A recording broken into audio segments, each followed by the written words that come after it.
are live with Twitter, with Facebook, with YouTube. Let them hear it.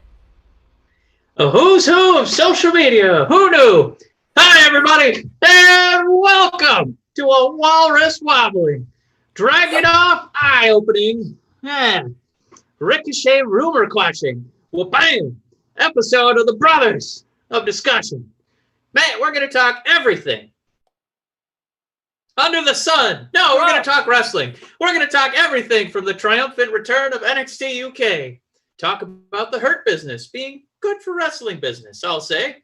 And, Matt, finally, it's been weeks in the running. We're going to crown, finally, we're going to crown a winner of this week's Wednesday Night Wars. And who knows? That was maybe a Rock turning into Howard Finkel. Matt, maybe we'll even end the show awkwardly, like an Asuka versus Mickie James match. Yay! Who knows? Sky's the limit. Matt, you know, it's spicy, it's hot, but now it's fall. Ooh, so now those spices are pumpkin-y. Yeah! Oh! So Southern Tier, you get a free plug today. Thank you for your pumpkin beer, which is pumpkin pie in a glass. You get and a it's 8.6% alcohol, so I am feeling pumpkin-y. Woof! I feel like Cinderella and the Little Mice right now, turning into a stagecoach onto a wrestling podcast of joy. Matt, how are things over in the House de Eddie? Oh, they're doing great. Guess who's walking? That's right. That little. She walking into the room right now?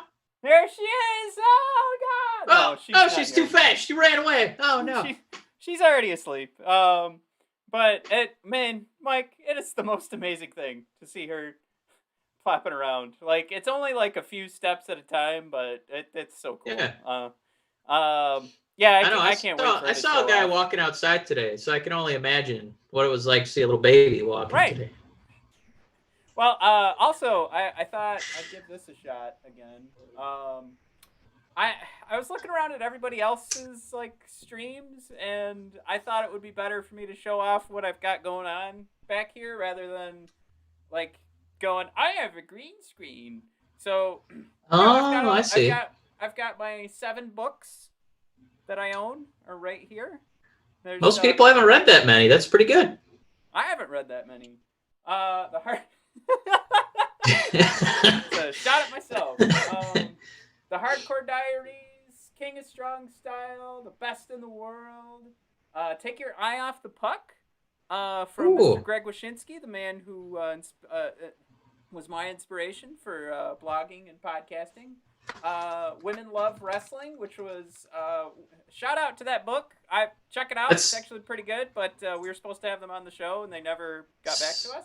Yeah, so that's not the life story of the Goon. I'm sorry, we went so quick through your hockey books. Dun dun dun dun dun dun dun dun dun. That was his whole entrance song. But go ahead, mate, as you were. You're going through your 7 books. Yeah, just 2 more Red Wings books. Who cares? All right, everybody, check us out at BOD Podcast. On Twitter, you can see it in the upper left-hand corner of what you're watching right now. And on Instagram, at brothers_of_discussion. Quick shout-out to whoever I was talking to on Instagram. I do apologize, but Mike, I decided to try a reel today on Instagram, which is like TikTok. And it was my pre-show for this, and to let everybody know on Instagram to come over here, I did a lip sync to Thunderstruck, and it got a like. So maybe one new person likes the Brothers of Discussion, thanks to ACD. Oh, you know what? So some more people are liking it. Look at that. 3 people just liked it. Hey-o! That's right. Everybody, try reels. Why not? And that's at brothers_of_discussion. Yeah. I'm glad I have the OBS studio up so I can just read it now, but I still obviously fucked it up. All right. What else? Oh, shoot. We just dropped from 4 viewers to 1. Quick shout out to Brent Rodriguez. Once again, letting us know that we are the most insightful wrestling podcast out there. This is so heartbreaking. Anybody watching on Twitter, I know those numbers don't pop up for what's going on here viewership wise, but what we want to make sure is anybody that is watching, at any time, please give us any questions, give us your thoughts, because we want to make sure this is a full discussion and not just us spitballing back and forth. Yeah, I mean, I'm not too worried about the lack of viewership. When I have a favorite show, I usually jump in about 45 minutes in, check in for 5 minutes, and jump out. So, I get where they're coming from. I do the same thing when I'm watching Breaking Bad. But Matt, now that we've updated, everything going on with our lives here, there's pumpkin spice galore. Matt is, he has a child now. It's walking. It's mobile. Matt, maybe we should get the clickbait going here, because speaking of the child, there's a child on Disney Plus that is a Yoda species, which we still haven't quite figured out on The Mandalorian. And Matt, there's a special WWE cameo on that show. We don't really know her involvement yet, but Matt, Sasha Banks is in The Mandalorian. It's Star Wars time. Yeah. I'm going to have to add my Funko Pops back there. You mean for Baby Yoda or Sasha Banks' character in Mandalorian? Sasha Banks. If everybody hasn't noticed yet, there's a good share of Star Wars characters. There's also The Fiend and Becky Lynch. So why not have Sasha go right here? She'll be in the middle between the two groups. That's what it's all about, being the cream between two Oreos. That's what I'm saying. So, Matt, do we know her involvement yet in The Mandalorian, or do we know that it is a cryptic half-second image of her in a hood? I thought it was interesting that they I didn't realize wrestling was that big, that they took the time to throw her in the trailer and then make, she was also tweeting it out at the same time that it was being released. And that, there's actually a person in charge of putting that schedule together. Like, whoever's in charge of Sasha Banks' Twitter account is being told, oh, and then at 10:30 a.m. you have to share. We're gonna put the trailer live for The Mandalorian, and then we need to make sure you share it and let everybody know that you're in the show. Like, all that stuff gets put together. So I just thought, I love The Mandalorian. I feel like planet Earth knows it exists. So I think it's interesting, at least from, this is a world that we hold near and dear, and we're not always super confident that the rest of the world respects it. So I think it's pretty cool that, like, Disney and Star Wars and the Kathleen Kennedy types and the people that she's hiring said, let's make this a part of the trailer, because I know she's not an actress, at least not yet. And outside of us and the pro wrestling world, I would have assumed that we were the few people that knew that Sasha Banks exists, but apparently not. So I think that's the good news out of this, right? Like, Sasha, it's not much of a newsworthy. Yeah. I mean, it's not much of a spoiler. I mean, it's been out for, basically a year now. Like, these casting choices are definitely like fan favorites of the creators and executive producers. So that's how you get like Nick Nolte in there. That's how you get like a comedian like Brian Posehn in there. Just kind of parachuting in as playing Brian Posehn with a giant beard and a parka. I mean, you get Warren their Herzog as the client, just kind of bumbling around and being Werner. Best thing to come out of that to was see that that we all sort of reset our Werner Herzog impressions at that time. Well, I mean, also Amy Sedaris. I don't know how I didn't mention her earlier, but I mean, if Sasha is going to be amongst that crowd, I mean, she's impressing the right people. It kind of reminds me of how you and I like the band Electric Six, and for some reason they've found their way into the hearts of the creators of South Park, and had them over for their birthday party to play a show. So I don't know. I think I'm most interested to see if in some capacity WWE starts promoting and see WWE women's superstar Sasha Banks, and she's going to talk to the client, and she's going to talk to a little baby Yoda, and then we're going to see a commercial. Are you ready? So I'm excited to see that crossover, and maybe that's when Sasha, maybe becomes champion again or something like that. But all right, well, we've got to let Brent know that we are. Oh, hey Stephanie, what's up? We got to let Brent know that we're done. We're done talking Star Wars, so he can unmute. And we don't have any planned shirtless John Cena segments. I'm sorry. No, there's one right now. Oh! This is, Oh! Yeah, there's always a shirtless John Cena. And, I hope Mr. Rodriguez appreciates that, like, on display at all times is the picture that he got for me of me getting beat up by John Cena.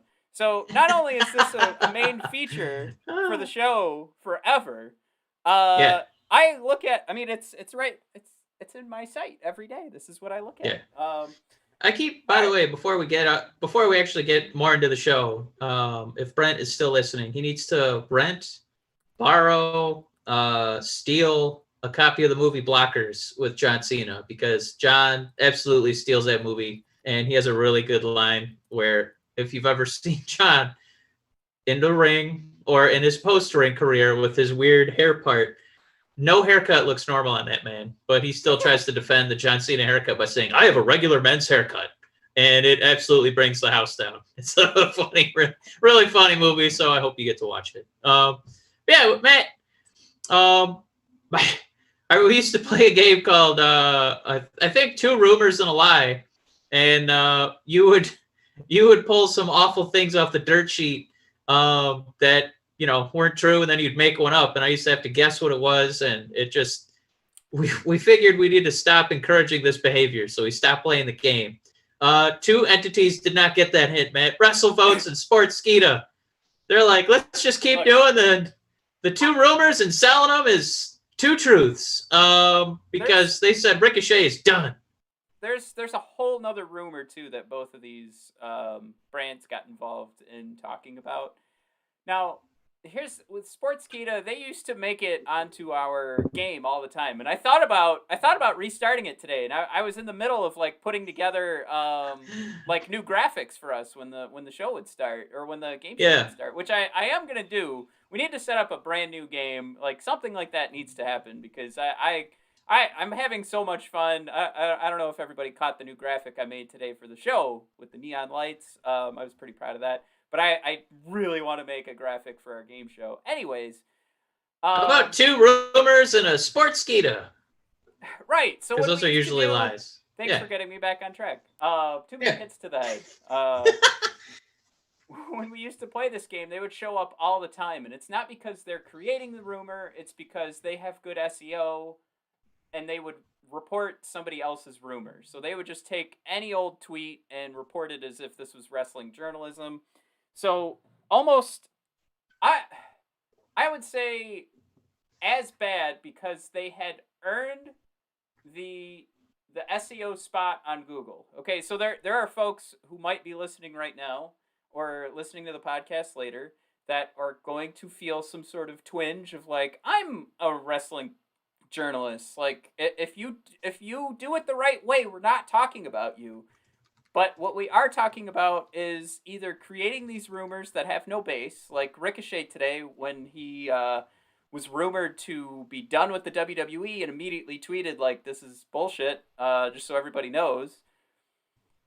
Like, either you're getting this baloney rumor out there, or you're doing what Sportskeeda's doing again. Like, say you have the voice. Like, this is the same as somebody, like, winning an award on a major platform and then going up on stage and then saying, make sure you vote for Donald Trump, kind of bullshit. Like, we would be so disappointed in that person, and they'd probably be canceled from all of Hollywood, because you can't be a Republican and be a part of Hollywood. Anyway, Sportskeeda has earned the Google spot, and then they share all of this bullshit.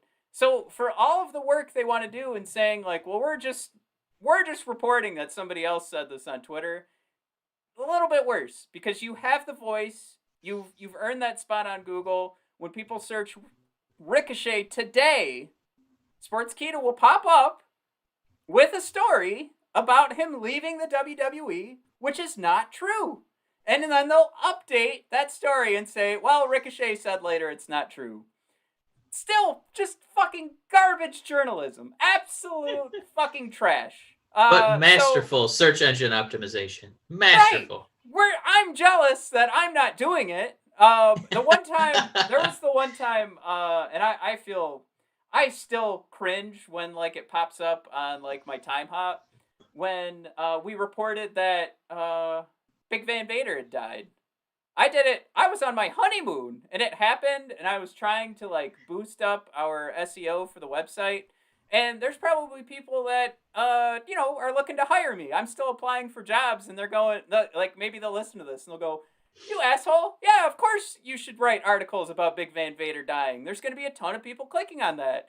And I felt awful about it because it's taking advantage of, like, there's people that were in mourning. We were in mourning. And you take advantage of that just to get Google clicks, just so that people can see your stupid website and you can kind of, boost up whatever the Google ads you have running, and you can get a few extra pennies of people coming to the site.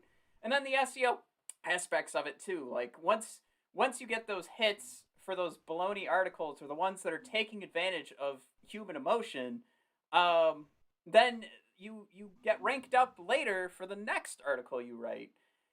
And then you're more likely to trick people. Over here, at first it's anger, right? And then for us, it turns into envy. Because, man, I was trying to think, like, what would be one of the clickbait articles you wish you'd written? Mine would be, "You'll never believe who Brock Lesnar wants to kiss." What? Is that... See? Just to get people to the site. Come on over. Oh, okay. It's probably just... Who does he want to kiss? It's probably just Sable, but I don't know. It might be Undertaker. It might be John Cena. No, it might be Fandango. He's looking cut. Fandango's looking cut. Maybe he wants to kiss Dragunov. He's looking really tight. He's like 148 pounds of muscle. I would love to see Dragon. I mean, we're going to talk about it in a second here. I would love to see him go up against anybody right now in the WWE. That promo to open up NXT UK, it was short. It was fucking great, and it made me go, "Oh my god, I missed this. I missed this so much." One of my favorite times in like wrestling life is when I had a job that only needed me to not like my current job where it's just. I'm surprised there's any follicles left the way I'm pulling them out. My last job, though, I would just watch YouTube for 7 hours a day. And then for that 1 hour, it wasn't on YouTube.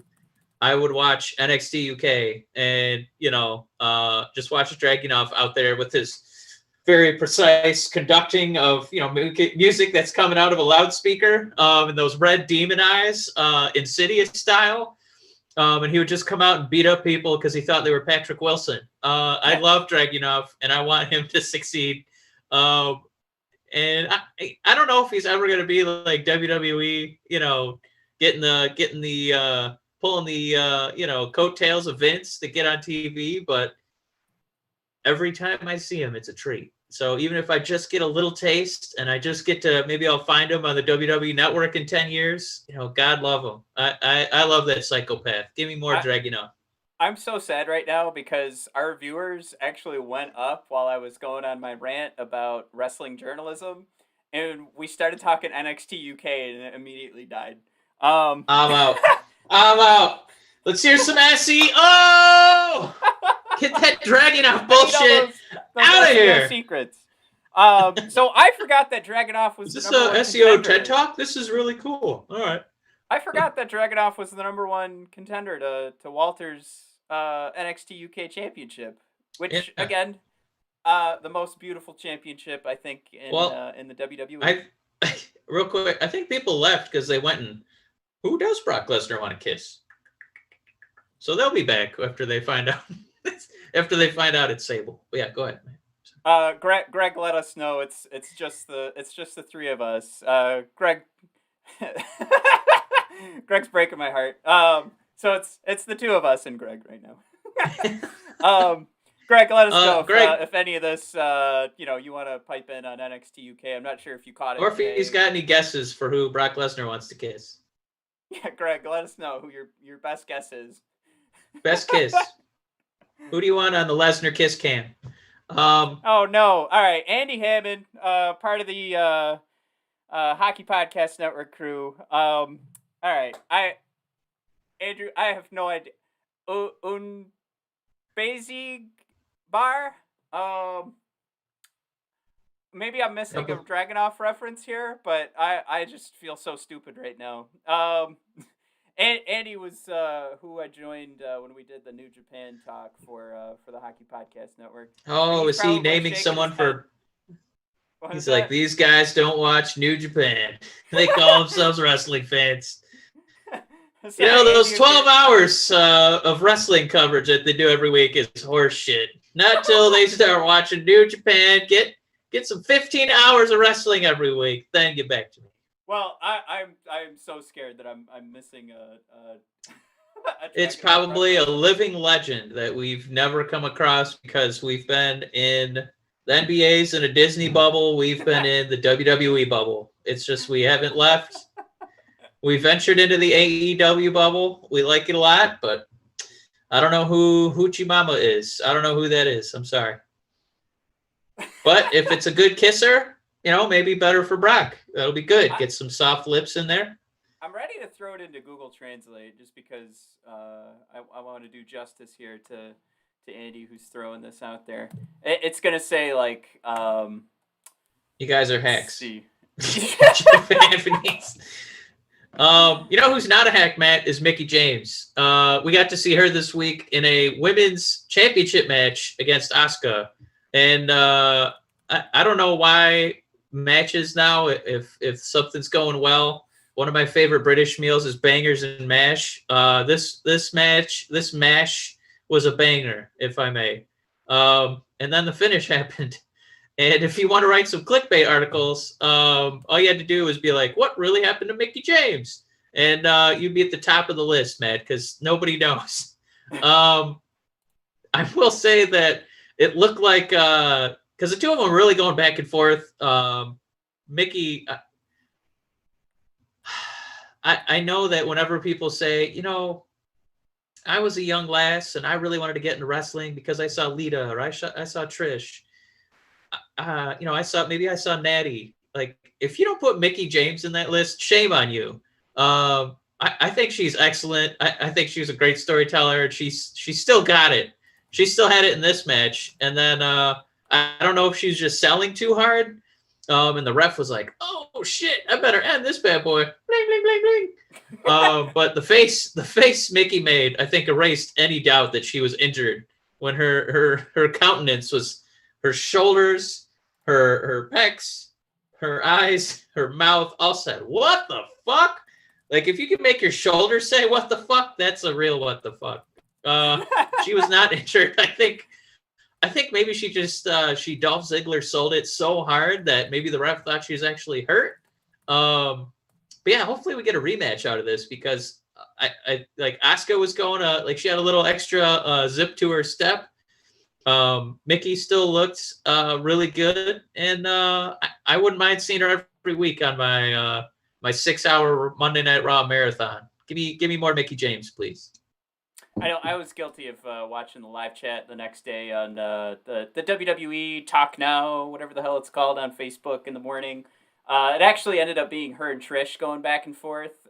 Mickie and Trish going back and forth about when they first started their rivalry, or I guess Mickie coming in and being that huge fan of Trish.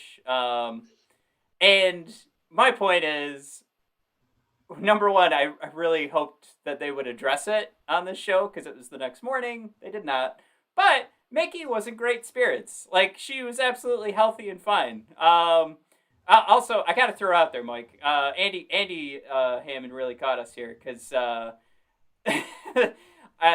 this appears to be because we are so uneducated. This is Dragunov's old name. Or his nickname, and we're too dumb to know that. We just love Dragunov. Like, why do you need to throw a nickname on Dragunov? It's already beautiful. But Andy also said, you guys think you're Otis Dozovich fans. You don't know that he used to wrestle in a garage as Hot Potato. You guys don't know anything. So he also said that you are his new favorite Clink. So take that, Paul Clink. Woo! Woo! That's our dad. All right. Whew. He's on Twitter, but Where he's got are a we? private account, so it's kind of hard to get retweets out of him. But moving down the list here, Matt, because we're almost at our favorite part, the Wednesday Night Wars. I think we'd be remiss if we didn't talk about the Hurt Business being just. If you gotta watch. If you're gonna watch wrestling, you're gonna be a WWE fan. You're gonna watch Monday Night Raw, Matt. And roughly, I swear to God, they had like 60 minutes of TV time. The Hurt Business, and it was the best 60 minutes of the whole show. This is not our first time saying this, but MVP has absolutely been the MVP. Yes. Elevating and making relevant Bobby Lashley, Shelton Benjamin, Apollo Crews, Ricochet to an extent, and now Matt Cedric Alexander is someone I care about. Matt, how is he doing this? Is he getting enough credit? So the word on my lips was like perfect. Like this team is not they're not running scared heels. MVP is just MVP. Like his promos are, besides screwing up Cedric Alexander's name. God, I wish I could remember what he called him. He called him who cares? Anyway, Selridge, Mexico. Yeah, it was Selridge. Sounds right. But no, this had to be booked as like this badass team. And yes, they did this whole we're the Hurt Business. It's all about the money, so they're trying to like get paid to take out Retribution, which is probably going to go so long it's going to fall flat. But seeing them, Greg nailed it. That he called him Cedric the Entertainer. That was, but like they have to be badass. Like they have to go after Retribution like they did. So when I say it's perfect, I mean from the point of they've picked the right wrestlers to get involved with this, and then Andy's throwing in Mark Henry, the kingpin of the Hurt Business. Now, if that's just because he's going to look amazing in a Kingpin cosplay, I'm all for it. But I'm also, just anytime Mark Henry's running promos too, I think it melts my little heart. Still got a lot in the tank. Yeah. Taking out John Cena. All right. Real quick. I know we've got Greg and Andy here. One of top 10 promos of all time. Of Mark Henry and I got a lot left. Baby, I'm coming home, and then you World's Strongest Slam John Cena into I got a lot left in the tank. Easily. I actually teared up from the retirement speech, and then when he hit John, I was rocketing around in my pants. That was pretty great. Yeah, I would easily say that was a top 10 promo. Well, I just when you look around wrestling, right? Let's look at AEW for a second. Like Jake Jack Hager, horrible on the microphone, borderline in the ring, and somehow Chris Jericho has made that guy relevant. My God. So I guess to just kind of put it in perspective, like MVP, he's not just taking Jake Jack Hager, which in itself is a project. So hats off to Jericho. But MVP is essentially taking 4 Jake Jack Hagers under his wing. 4 guys I couldn't give less of a hoot about, and making them must-see TV every week. And all he did was give them a catchphrase, some leadership, and put them in a nice suit. I'm going to say, Wednesday was proof that I think Santana and Ortiz could leave the inner circle and do some selling themselves, just on their abilities. That was a hell of a they did good. We're not talking about them. We're talking about the magic of a mouthpiece, putting somebody on the coattails. Second time we're mentioning coattails today. That's going to be our Pee Wee Herman buzzword of the week, I guess. Damn it! Now I need another traffic. Not just putting one guy on the coattails, but 4 guys. Nobody was buying Shelton Benjamin stock. Nobody was buying that stock. And I don't know how much of the fault of it is his own. He's the gold standard. He's done incredible feats. But for whatever reason, WWE never really pushed him. That's where he got a lot of his TV time, and that's where he had his contract, and it just never really happened for him. But now all of a sudden, MVP is speaking up for him, saying this guy's an entity, this guy's an asset, this guy is somebody who you should be, investing your time into. Lo and behold, those words, if you want to borrow some Paul Heyman speak, it's a spoiler. It's working. Some language. Yeah. I just, they talk about the greatest, managers, the greatest speakers of all time. You're going to hear the Bobby the Brains. You're going to hear Heyman. And Heyman, he latched himself onto Brock Lesnar, who was already a transcendent superstar. And now he's with Roman Reigns, who's already pushed to the moon. And now, maybe he's going to see the rest of the solar system at this point, now that he has Heyman on his back. But MVP took Apollo Crews. He took Bobby Lashley and Apollo, via feud. He took Shelton Benjamin and he took Cedric Alexander. Guys with no momentum. Guys with nothing outside of WWE. 4 pieces of absolute trash. And now these guys are selling t-shirts all on the coattails of MVP. If this guy is not getting a raise tonight, then I'll buy a hat and eat it, because I'm not really a hat-wearing guy. But now, lest I don't mention, in case any of those gentlemen checks in, I'm only saying they're characters, not them as people. So I really want to emphasize that. But go ahead. Mike, I've got Sir. a hot tag. Whee! I thought you were going to say I got Shelton Benjamin on the line. Shelton? We've got Shelton Benjamin on. No, Mike, I've got a hot tag. I keep hitting the Mike, Shelton really wants to hear you backpedal about calling him a piece of trash. So your take. All right, no. What's your hot tag, man? My hot tag. Who's next? If you're writing this, I have my pick. Are you doing Ricochet or Apollo Crews next? To join the Hurt Business? Yes. And obviously, well, I will say Ricochet. I will say Ricochet. If only because when Ricochet got called up, that was when they kind of had the they said they're going to kind of redo who's the front runner of each show. Whether it was Eric Bischoff, whether it was Paul Heyman. And when Paul Heyman started taking people aside, like, I'm going to push Aleister Black. Give me the Street Profits. I'm ready to push them to the moon. That's around the timeline when we saw Ricochet get called up. So as much effort as Paul Heyman put into that guy, getting him more exposure, I don't think his stock has ever been lower. He can't even go toe to toe with Cedric Selridge, Mexico anymore. Let alone Cedric Alexander. Hey, Selridge. Sorry. So that's a Biloxi Blues reference for hell yeah. There's a reference for 2 people. Little known Matthew Broderick movies. Who's in? Here's real quick. Yeah. Oh, damn it. I was gonna say I'm gonna get a Brothers of Discussion hat to whoever can tell me is the main star in Biloxi Blues, but it could arguably be Christopher Walken. That's true. You could get it wrong. I just wanted somebody to prove that they've seen it. No, I just I have not seen one just constant, powerful push of momentum, pick up pieces of trash like that since the garbage truck drove by my house the other day and had one of those cool claws that lifted up my bin and put it up. He is elevating guys who have not been relevant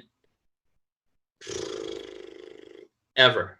I will arguably say ever. And don't give me Bobby Lashley was in a Donald Trump match. He was the 4th most interesting person in that match by far at WrestleMania. So, no, MVP he's got the golden touch right now. Everything he does, he's just making the whole product better. So bravo to that guy. How do you spell Biloxi? Biloxi. Yes, I got it. Greg's asking what star, or for what movie. All right, we got to move on. Yeah. This we got to get going. Is doing great, but there's a lot to talk about. Real quick, Mike, how do you feel about Street Profits being elevated now as the top WWE tag team after they take out SmackDown's tag team champions, who probably needed to get the win a little bit more? You know what? Yeah, I'm leading the witness. No, what I'll say is that WWE's always done a fine job of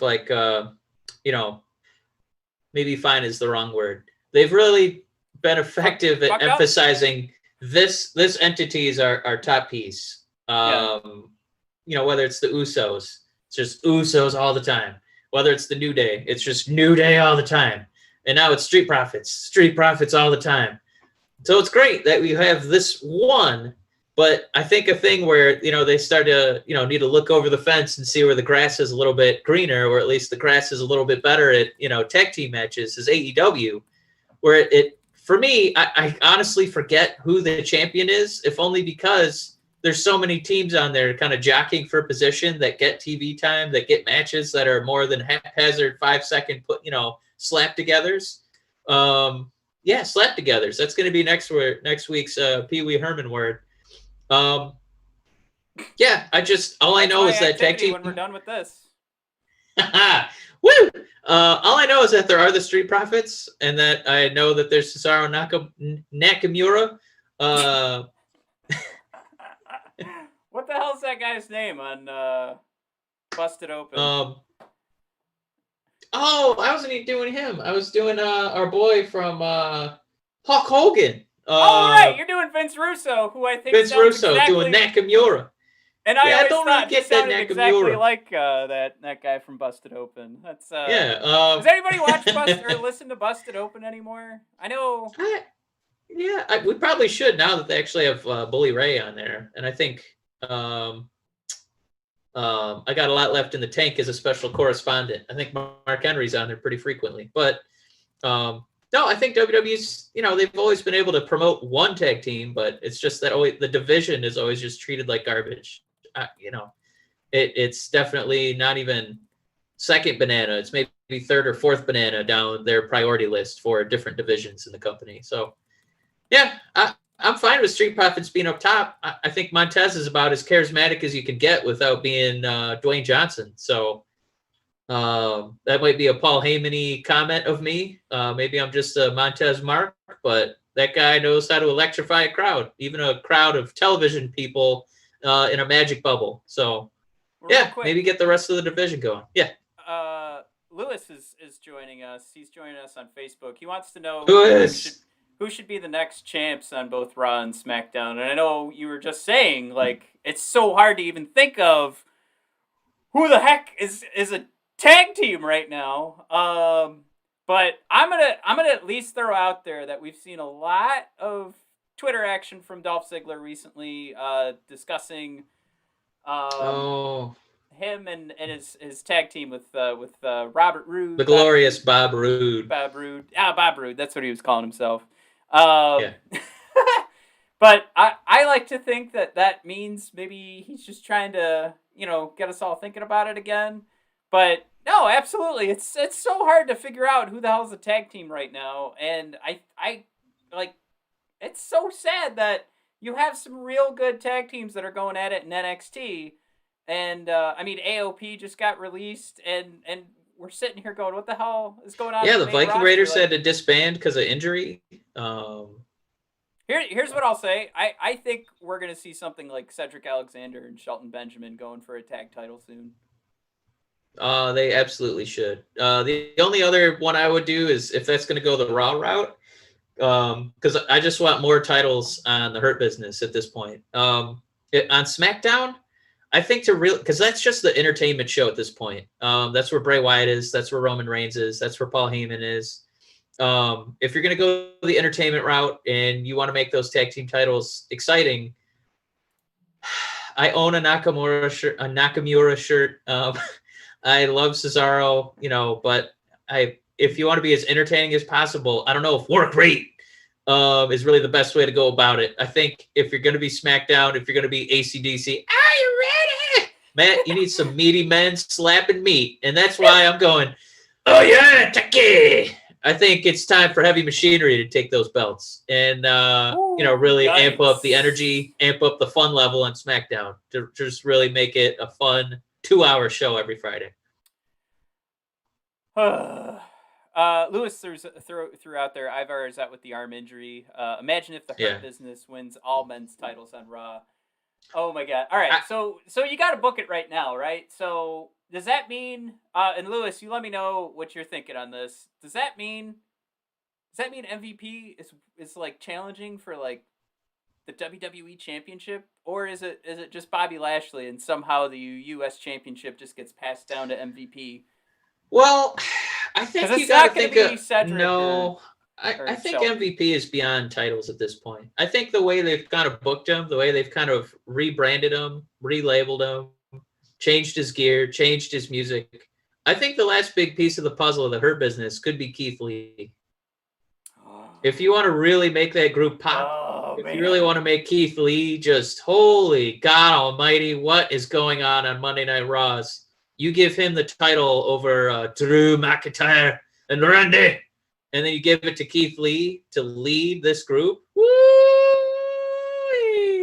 That would get Twitter speaking, let me tell you. You just, oh man. You nailed it. Holy crap.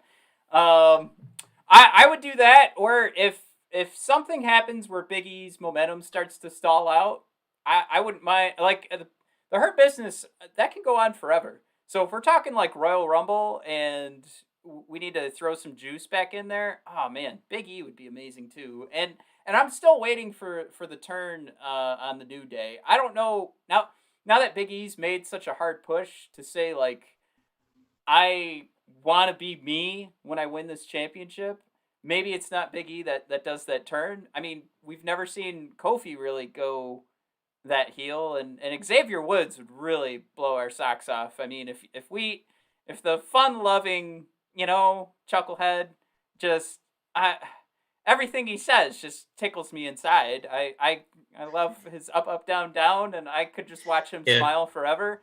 But man, if he went heel, holy mackerel. I just, man, that'd be so sweet. All right, we do. So we've gushed about the Hurt Business for a long time here. Just like Monday Night Raw, they just dominate our show too. They should. They absolutely should. Do you want to do? Are we ready to jump into ye old?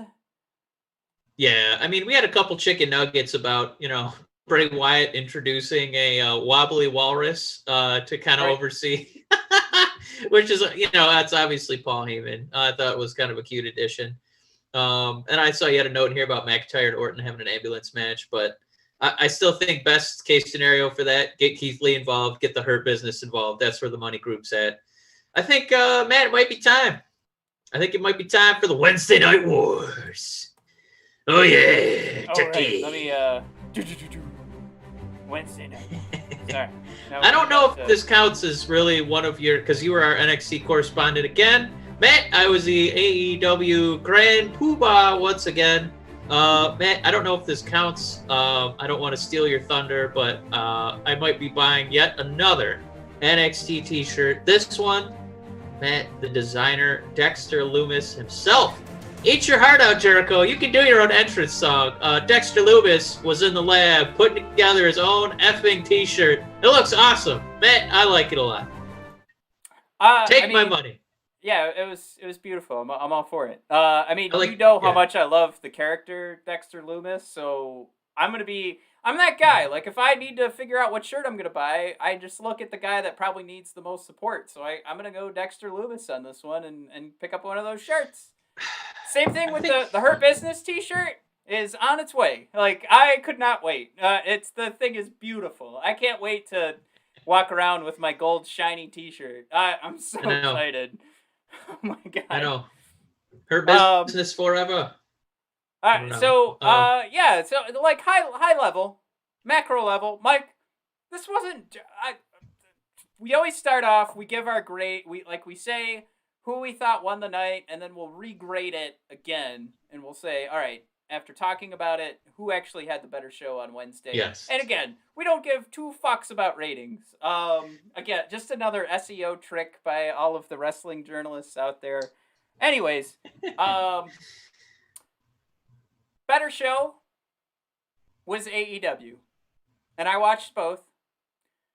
The best match, you know what? Let's not talk best match, but I want to say at least the night on a whole is one of the best Wednesdays we've ever had, because it seems like we've always like turned one way or the other and said, this brand is starting to decline a little bit, or they're running into a pay-per-view, or we're like running down AEW or NXT for not putting together storylines. And really, if we're honest, it's only because they're resetting their own brand. It's not really because they did anything wrong. We're just not patient enough. And we want there to continue. We want them to be continually churning out like the midpoint of a feud, and we will not allow the beginning of a feud. You better get that shit together weeks ago. Like, plant some seeds, goddammit. Anyways, this night was. I think it has something to do with how all of these titles have been on the line recently for both shows, and they're finding some good ways to mix in like legitimate fights that make sense, along with building some stories. But everything here tonight was, I don't know, it was those middle episodes of television that we talk about all the time, like where, like The Walking Dead, you can watch the first episode of a season and the last episode of the season. You'll get it. You're fine. But this is where they did that middle episode, and it was fucking amazing. I last night it was dubbed, and you'll take over for AEW. And Mick Foley said it himself. One of the best street fights or parking lot brawls or non-ring battles ever. Yeah. And I watched it 3 times today. It's amazing. And Sue probably makes it like that. Sue probably takes it to that next level. Like, you needed that conclusion. But you'll talk about that in a second. But anyway, I'm just saying, the point being, I think the number one, I know that should be your number one. It doesn't have to be. Yeah. But my number one is surprising because it's probably one of the best match of its kind for the year, or one of the best of the year, and it's still not number one of the night. And that's how great this Wednesday was. But Mike, do you want to? Take. No, talking too much. No, you got a little snippet of AEW there, and I was just gonna say, looking at NXT, looking at both shows, and trying to compare it to like a season of episodic, television, like on AMC or HBO or something like that, and I would just say this was almost like a really fun bottle episode where. With that said, there were definitely great moments that propelled the story forward, and I can't wait to see it next week. But looking at what transpired on NXT, this was a Shotzi Blackheart night to shine. Kushida having a great moment to shine. Breezango getting a moment to shine. Xia Li potentially, having some character development. Damian Priest getting a chance to establish him. Drake Maverick, Killian Dane. Looking at AEW, Ivelisse against Thunder Rosa. The main event was Best Friends and Santana and Ortiz. It wasn't, hour one, at the end of the first hour, so you're waiting to turn on commercials at the 9 o'clock hour. This is Moxley putting over Will Hobbs, who in roughly 3 minutes of AEW activity is already a made man. Frankie Kazarian and Hangman just having a classic that I don't know if we really deserve. And MJF just barely having a match and just doing a little mic time. So I guess when I say this is like a bottle episode, it's like they just let all these guys who are not, it's not in NXT, it's not just Johnny Gargano and Adam Cole. This is the rest of the guys. Winning your viewership, winning your attention. AEW the same way. Best Friends and Santana Ortiz are guys who are usually middle of the first hour, maybe halfway through the second hour. Maybe you're not even seeing that match because you're kind of jumping back and forth, and they're out there just really kicking ass. And This really was a great Wednesday where every time you turn the channel, you probably missed something on the other channel because you were getting quality wrestling on either show. But Matt, I think knowing what transpired in both, I think we do our top 3 moments of each show. Matt, I think moment 3 is NXT. Matt, moment number 3. Oh shoot. I don't know why I thought I wasn't gonna go first. All right. So number 3, let's do it. Kushida kicking the shit out of Austin Theory. First of all, from the Twitterverse. Oh, and we got to throw out there too, Lewis. Who? Thanks for throwing in all the comments, man. Like, this is what we're the brothers of discussion. Like, we need the discussion. Thank you so much, Lewis. You're doing Lewis. It right. Yeah. But he said, you know, he's right there with me with my Patrick Starr impression where Hobbs is a big man. But yeah, Lewis is throwing out there like this guy's football player size, man. Like I mean, legit. What if Keith Lee was cut? Oh my God, yeah. That's Will Hobbs. But yeah, for my that's the pitch room in the marketing execs. All right, Keith Lee. We got this Hobbs guy. Ooh, yeah, sign me up. Moxley, get out there. All right. But man, moment number 3. Sorry. Yeah, so the Twitterverse is not happy. I mean, not happy with Austin Theory. I mean, the accusations are out there of the sexual harassment. Oh yeah, Lewis is throwing out there. Keith Lee did play football. We gotta. He did. So Keith Lee's just missing out on the cutness. He's the big boy that's gonna keep that football frame. I think we've all seen those pictures of Baron Corbin where he looks like a big dough ball while he was playing football too. It sounds so mean. Like Keith, I would love to be built like Keith Lee. I just, you know, he's squishy. And then before every time you're about to run, you go.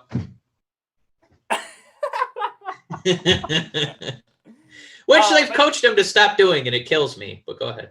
But yeah, Kushida's getting my number 3 here because I love Kushida. First of all, I mean we both share love of my favorite science fiction film in Back to the Future. Are you trying to get plutonium? Yeah.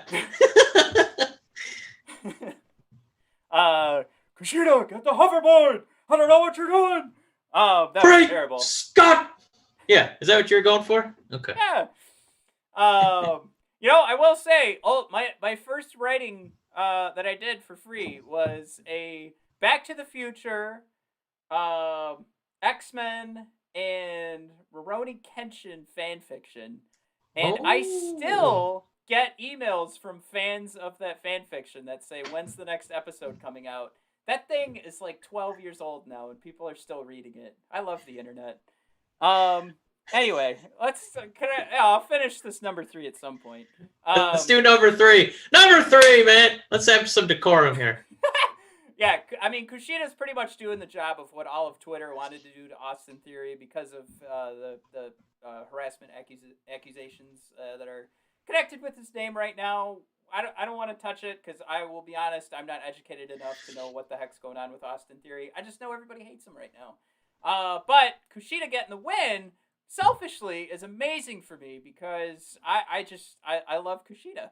So the way he did it was like you mentioned, like this is some character development. This is him going a little bit badass. This is him kicking the shit out of Austin Theory is how I put it in the show notes because it really was not difficult for Kushida. And he just cut a huge promo about coming after Finn Balor next. So I could not be more excited for next Wednesday, and he's totally going to be involved in what's going on for that NXT title. But Mike, you're number 3 for AEW. There's a lot of really good contenders. I'm just letting you know right now that the tag team champions did not make the cut against Jurassic Express. And those are collectively 4.5 if you count Marco Stunt of my AEW wrestlers, 4 of my favorites. If I don't get an Orange Cassidy shirt first, it's going to be a Jurassic Express. But moment number 3, I don't think there's any doubt. We already kind of alluded to it. Was the alliance built by Brian Cage, the Murder Hawk himself, and of course Ricky Starks. The mastermind is Jake the Snake Roberts of Peanut Butter Falcon fame. You need to go watch that movie if you haven't, and you're a pro wrestling fan. All you folks out there watching this Brothers of Discussion episode, you get out there and you watch Peanut Butter Falcon tonight. All right, you're gonna cry. You're gonna love wrestling even more.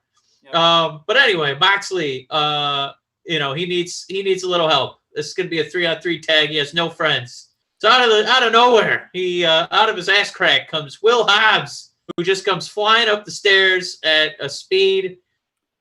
It's a speed hitherto undreamt of. Maybe not since you heard the headliner at a concert and you've got your beer in your hand. You're like, oh fuck, and you're trying to run up the stairs to get back to your seat at a concert. That's how quickly he ascended the AEW stadium stairs. So bravo to Will Hobbs for not looking winded. He wasn't spitting up loogies like Roman Reigns was a couple years ago. Will Hobbs in shape, ready to prove himself. He kind of got to show off a little bit in that 20-man battle royale, Cactus Jack. Who knows what they call it anymore. But now he's getting a real shot. He's going to be in the ring with Moxley. He's going to be in there with Darby Allin.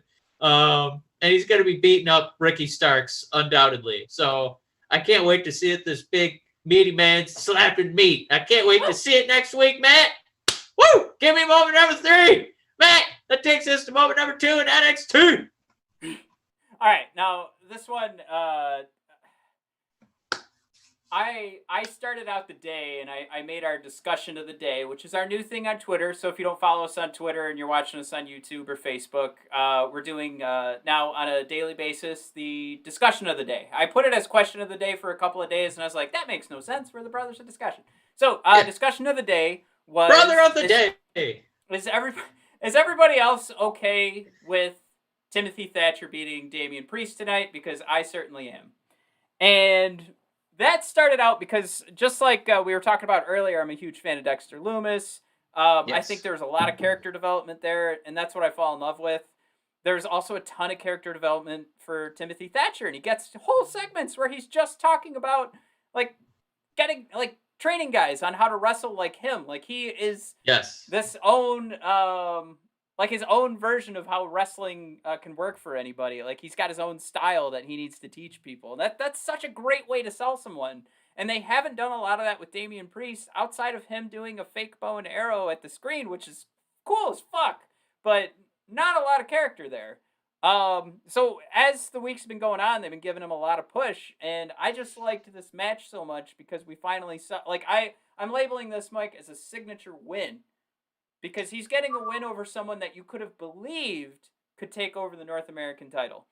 Now, NXT, WWE, very guilty of letting everybody hold on to titles for way too long. But I'm gonna say, I'm pretty happy that he won, and I like that now they're defining him as a legit North American champion, and we don't necessarily need to worry about the likes of Timothy Thatcher coming in and taking the title. Yeah, he needed a few of those because it just kind of felt like, I don't know if I want to call him a paper champion, but it definitely felt like he was a kind of a transitionary champion where he was just going to pass it on to somebody we care a little bit more about. But this should give him some more opportunities to kind of steady his presence on the show, show that he is something, somebody who can help kind of elevate the whole program. So good for Damien. So Mike, you're number 2. Man, moment number 2 is tough because it was basically moment 1 and moment 1A. There's absolutely no way that in the top 2 moments of this week's show that I did not include Thunder Rosa versus Ivelisse. Those 2 women for a free Wednesday night show on TNT. Yeah. Oh my God. Apologies to Shinsuke Nakamura. This was strong style. This was like Latin strong style, fuerte style. How about them like breaking kayfabe and like kicking the shit out of each other, and then the no sells from Ivelisse is nuts. I mean, holy shit, was she upset about the booking of this match and the like straight shots to the chin, because this should go down as like one of the most memorable AEW matches. I mean, there's Impact matches that I will never remember, but I will always remember Jeff Hardy getting force pinned by Sting. Yeah. Talk about being the opposite of that. I as far as women's wrestling goes on AEW, it's not a new topic to kind of be like, yay, Cody, the women don't really get a shot. I don't know if you noticed, but they don't get matches, and when they do, they're already over, and they're usually during a Hot Pocket commercial. But this was an exception to that rule. I'm glad that they realized what they had. This was about 15 to 20 minutes of TV time. This was these two women, like you said, absolutely going Latina Fuerte style. Because they beat the crap out of each other. You could feel it. You could sense it from home on TV with roughly, a baker's dozen worth of fans in the stadium. This was the best wrestling match probably of the week, at least. One of the better women's matches. I hate even throwing that caveat out there, but I feel like if I don't mention that, it's like, it's not that I want to say, well, for women, it was good. What I want to say is the women don't get enough time to have good matches. So, yeah, we got a women's match, and it was excellent, and I want more of it. So I guess with throwing in those adjectives like that, a women's wrestling match, it's like, hey, hello, if you like wrestling, you need to watch what's going on right now between these two women. I mean, the Thunder Rosa look, it makes you want to, watch Coco again, but also just, put a guitar through somebody's head. And Ivelisse was like right there with her, and she's not getting any of the push. She's not getting any of the pomp and circumstance that Thunder Rosa's getting, but she's just right there saying, yeah, bitch, and just slapping her right in the face. It was an epic Wednesday night back and forth that, I could have arguably seen ending in a tie because these women are so evenly matched. And I would love to see this feud continue. I'd love to see both of them signed with AEW for the long term. I am very excited to share my enthusiasm for watching these two women wrestle each other and potentially wrestle the rest of the AEW roster. So bravo. Thank you. Cody Rhodes and the rest of the people in charge for giving this the time it deserved on TV.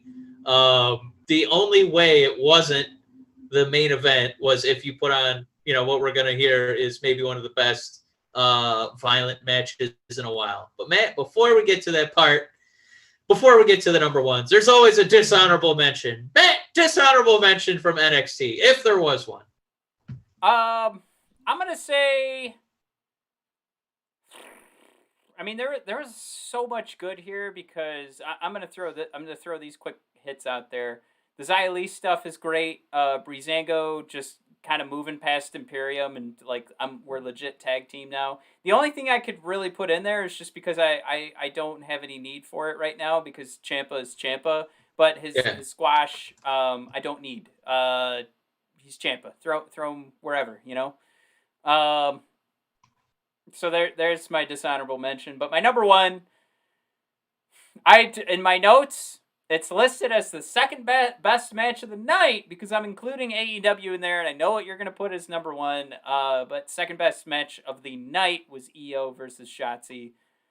Mike, I mean, the stories are coming out, like the retelling of like Shotzi trying to get into NXT, with Tough Enough and things not working out because of an injury, and her saying like I'll be back, and now this is it. This is that crowning moment where it's like I am back. She's been beating the crap out of Robert Stone with a tank, and like think about that. She's committing to that. Like we talk all the time about pro wrestlers on the main roster committing to goofy storylines. She's committing to the goofiness. But then when she gets the shot against Io, she absolutely knocks it out of the park. And man, like I can't say enough like how Shotzi just proved to me like she could absolutely rule this division. And I think from a selfish perspective, I think she absolutely should stay in NXT right now. Despite me apparently getting run into the ground because I made a cute little jab to Fightful Wrestling, and they were so hurt by it. Like I thought I was making like a playful, friendly jab, and they decided to like run me into the ground. But no, absolutely. Here's the thing. Shotzi will absolutely rule this division. She will be champion. She can have all the belts, in my opinion. We have been touting Shotzi for a very long time, and by no means do I think that she deserves any less than what she is due. She's gonna be due all of those title reigns on the main roster, but selfishly, I absolutely want her to stay in NXT and rule a little bit, because I do still think there's some sort of I don't know. It's like if you hired in the person with the degree, but there's the guy who's been there for years, or the lady, they should get the opportunity first. So I feel like Io should get a shot on the main roster, maybe fighting Asuka before Shotzi does. And so here's what I'll say. It was with Sean Sapp. So he's ready to put Shotzi on the main roster. I would just say I'd like to see what she does with the title run. And I think she's going to knock it out of the park, and I think she's proved how much she loves this business and how great she is. I just don't want to see her disappear right now, because the main focus on the main roster seems to be the 4 horsewomen. So I don't know if I have to clip this out and then tag Sean Sapp on it. But man, he really took it poorly when I made the suggestion that maybe that might be a little bit early. Yeah, I absolutely love this match. I think this is one of the best NXT women's matches of the year. Could be one of the best NXT women's matches for all of Wednesday night NXTs. Could be I mean, we're talking like top 5, and we've had a couple actually over the last year. So I don't want to just sit here and say this is one of the best NXT matches of all time, because we keep having that conversation over and over about did we just watch it this year. So chances are we're forgetting about some others that have happened in past years. But yes. I just you can't say enough about this match. And the last thing I'll say, Mike, and I'll turn it over to you, but you can give your thoughts on this match. But ultimately, it was the second best match of the night.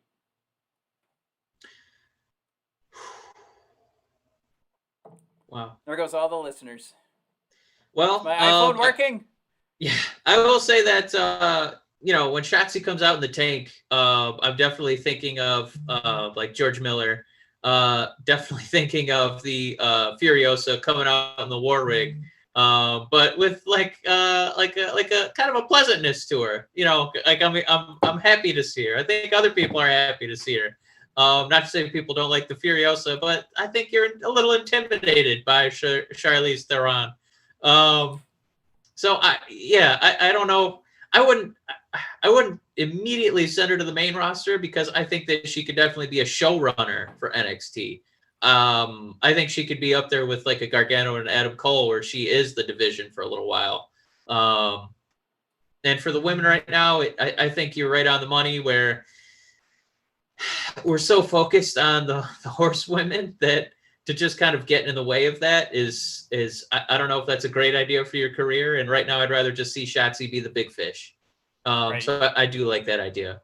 For me, if we're going to go to AEW, kind of sashay into the dishonorable mention, it was tough. Sorry. No, you're fine. The dishonorable mention, it's barely one. It's just it bums me out just a little bit, because I have such a love for this man. I want his career to really take off. I want him to be more than a Twitch contributor, and that's Miro. I really want Miro Day to take off. I really want the new Eminem bleach blonde haircut to take off for him. I got so excited when Nia Jax put his wife through a table, because I thought, my God, maybe Lana's coming to AEW as well. But I love Miro, and to see him kind of reduced to a comedy act again, if that's what he wants to do, okay. But the dude looks great. We know he's a great wrestler. He's super charismatic in the ring, on the microphone. I would just like to see more from him. So to see him come to AEW and it looks like he's going to be doing a similar shtick, I'm like, well, if that's what he wants to do, okay. But if he wanted more, I think he's definitely earned it. But yeah, AEW, after the dishonorable mention, Matt, there's no doubt. Number one, Jim Ross himself said it. This might be the best street fight I've ever called. Whether it was guys, the best friends versus Santana and Ortiz. And you mentioned it earlier. This match was such a coming out party. They've basically detached from the inner circle. Like they're their own entity again, which I think was the goal of the inner circle, to get over each member singularly so that they can get outside the group and still succeed. Here, these guys were just a fantastic tag team. They had great chemistry with the best friends, smashing each other with 2x4s, smashing each other through sedans, smashing each other through the roofs of the cars, through the windshields. And then when a lead pipe started to get introduced, my God, Orange Cassidy manifested out of a trunk, like a victim from Silence of the Lambs. There he was, coming in to rescue Chucky and Trent. But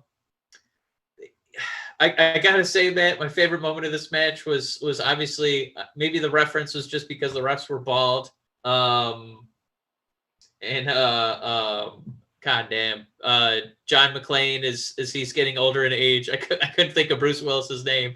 Bruce Willis getting older in age, and now he's bald. Maybe it was just that kind of visual representation. But those refs were doing 3 counts. If you want to commit to the craft, we talked about like Dominic Mysterio just getting his torso obliterated by Seth Rollins and Buddy Murphy. You're like, that guy really wants to be a wrestler. If you really want to be a referee, you John McClane your fucking arm in a sedan and do a 3 count on the glass, like those boys in AEW did. As much as I love the best friends and Santana and Ortiz, that John McClane job by the referee was pretty damn impressive. And he's the ref, so they're not going to show him bleeding and taking bumps. So the guy just kind of had to tuck his arm while he had pieces of just smoldered sand into glass sticking out of his arm while he was doing this count. It was so damn impressive, and I couldn't help but be impressed and tweet about it, Facebook it, get it out there in the world, talk about it on this episode of the Brothers of Discussion. Man, did I have a good time watching that match. And it was just barely a hair above Thunder Rosa and Ivelisse. That you really had to do a lot to top those 2 women.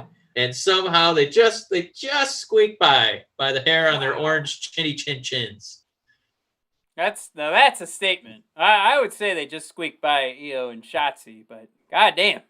You really love that Thunder Rosa. This is 2 weeks in a row for you gushing about Thunder Rosa. I think it's a good pickup. I'm a mark. I'm in. She liked one of my tweets. I'm in. That's all we need. We got friends of the show all over the place. We know that our favorite is running Retribution right now, but Dijakovic, yeah, of course. Hoping Eric Bugenhagen's in that group too, just to get him on TV as quickly as possible. He's doing a great job cheerleading on Raw Underground. Mike, we did it. We got through Wednesday Night Wars. Hey, we mentioned Raw Underground. Now we can hashtag that in the YouTube channel. There we go, baby. Gotta thank Lewis for coming in. Andy, thank you so much for chatting us up. Greg, thanks for checking in, man. We're so happy to have you guys. Like, honestly, we're just doing it to have like a fun chat. I think what we ultimately want to do here is throw in some more squares on this page and get to hear from you guys like straight up. I gotta throw out there, Lewis did his last comment was he wants Loomis to be NXT champ, and I just think eventually that's the game we're playing now. But everybody, if you are listening right now and you're watching us live, please subscribe to the YouTube channel. That is the Brothers of Discussion. If you're following along on Facebook, we got to tell you to check out our Twitter. At BOD Podcast. On Instagram, I'm at least throwing out some cute videos and reminders, but that's where the memes are. That's where all the memes live from the Brothers of Discussion. That is at brothers_of_discussion. And then, if you're listening right now on those podcasts, check out, again, that's at BOD Podcast on Twitter, at brothers_of_discussion on Instagram. And if you are watching right now on YouTube, but you need that podcast to listen to while you're commuting, or maybe you want to listen to us 2, 3, 4, 5 times, Best thing you can do, Apple Podcasts, please subscribe, rate, and review. Those reviews are really going to help us shoot up the rankings. And then, yeah, I guess Spotify does a good job too. And then we have anchor.fm/brothers of discussion is where you can support the show. We are, please God, if you do not have the funds, please God, do not give us anything. But if you have some change to throw around, what we're doing is trying to upgrade the show that we're producing here. And as I mentioned before, we do have merch that is coming. We just need the thumbs up between us and we'll say our internal management team, which is still us, but we need to have a conversation about it. But the merch is designed. It's ready to go. And we'd also have to throw out, if you're a hockey fan, check us out. The Red Wings Rant podcast, now coming out on Mondays. Might go live Sunday morning, but definitely coming out on Monday. And Mike, got to throw out there, I've got Keith Gave, the writer and contributor to the writer of the Russian 5 book. And perfect timing. The movie Russian 5. We're going to ask him a lot of hot button questions like, does the discussion 5 sound like it has anything to do with the Red Wings? Your take. So I'm going to be talking with Keith on Thursday. I got some questions. So it is Thursday today, so that's next Thursday. But I am super looking forward to that. Keith has definitely put together a lot of content that I'm a huge fan of, his book and the documentary. So I would recommend you subscribe to the Red Wings Rant. If you are a Red Wings fan, you want to hear that discussion of myself and Keith Gave. Obviously, same tone as we have here. Keith is going to be a friend of the show, and we're not going to bow down, but we are going to treat him like a friend, and we're interested to hear his take on what's going on with the Red Wings now. He's a longtime Red Wings beat writer. And then, of course, that guy who got to experience things that we'll never get to experience, of taking the Stanley Cup to Russia. So questions about that and much more coming on Red Wings Rant podcast. But everybody, thank you for tuning in. Lewis, Greg, Andy, huge shout-outs. Brent, huge shout-out. You were there at the start of the show. I'm not sure if you're there. I haven't seen you in a while. We might be stopping in to play some Warzone here in a second. But thank you, everybody, for tuning in. We love you. Oh, yeah. Oh, wait. Where's my my exit? Oh, here we go. God. This is so disgusting. We're live, buddy. All right. I'll just stop it.